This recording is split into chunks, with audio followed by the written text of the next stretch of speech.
18 শনিবার আমাকে ফোন দিয়ে নিয়ে যায় ডুমরাসুর, ওইখান থেকে নিয়ে ডাঙ্গার ভিতর নিয়ে মারধর করে। প্রথমে 2 লাখ টাকা করে, এরপরে কমাইতে কমাইতে 40,000 টাকা 40,000 টাকা আমার ফোন দিয়ে আমার বাড়ি থেকে বিকাশে নিয়ে পরে আমাকে টাকা পেয়ে ছাড়িয়ে দেয়। 10টার দিকে আমার পরিষদে যাই। ইতিমধ্যে আমার ওই গ্রাম থেকে কিছু মুরব্বী ফোন দেয় যে আজকে একটা হুজুরকে ধরে নিয়ে আসছে এবং তাকে মারপিট করে মুক্তিপণ চাচ্ছে। আমি এই খবর পাওয়ার সাথে সাথে আমি আমার 4-5 জন আমার যুবক ভাইদের নিয়ে ওখানে যাই। ওখানে যাই হামলা করার পরে ওরা ওই জায়গাতে দৌড় দিয়ে পালানোর চেষ্টা করে। তো আমরা অনেক চারপাশে ঘিরে ওখান থেকে 5 জনকে আমরা গ্রেপ্তার করি, 5 জনকে আমরা ধরে আর যে অপহরণ হয়, যে লোকটা ভিকটিম, তাকেও আমরা ওই জায়গা থেকে উদ্ধার করি। এরপরে আমরা থানায় ফোন দিয়ে পুলিশের কাছে সোপর্দ করি। আমরা এদের উপযুক্ত বিচার চাই।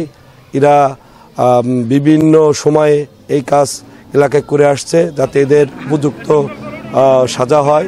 তারপর চেয়ারম্যান আজকে ফোন দিয়েছে, ইতিমধ্যে আমরা 5-6 জন যাইয়ে চেয়ারম্যানের সাথে যাই আমরা করি। দেখি কি যে অন্তত 15 জন লোক হবে, কিন্তু 15 জন লোক সব এদিক ওদিক ছিটিয়ে গেছে। হিন্দু এলাকা তো আমরা দর ডাকাত কেউ আর সব ভয়তো সরিয়ে যাচ্ছে। তারপর লাস্টে 5 জনরে ধরা পড়ছে। কল দেওয়ার পরে উনি 4-5 জন লোক তাৎক্ষণিকভাবে যারা ওনার কাছে ছিল তাদেরকে নিয়ে ওইখানে যায়।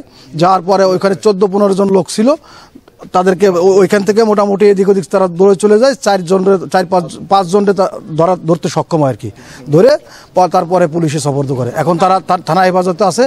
আমরা চাই যে এদের উপযুক্ত শাস্তি হোক এবং বিচার হোক, ভবিষ্যতে যেন এই ধরনের ঘটনা না ঘটে, এটা প্রশাসনের কাছে বা আইনের কাছে আমাদের দাবি। 20 দিন যাবৎ শুনছি যে 20টা অপহরণ করে আইনে এই জায়গায় মুক্তিপণ দাবি করছে।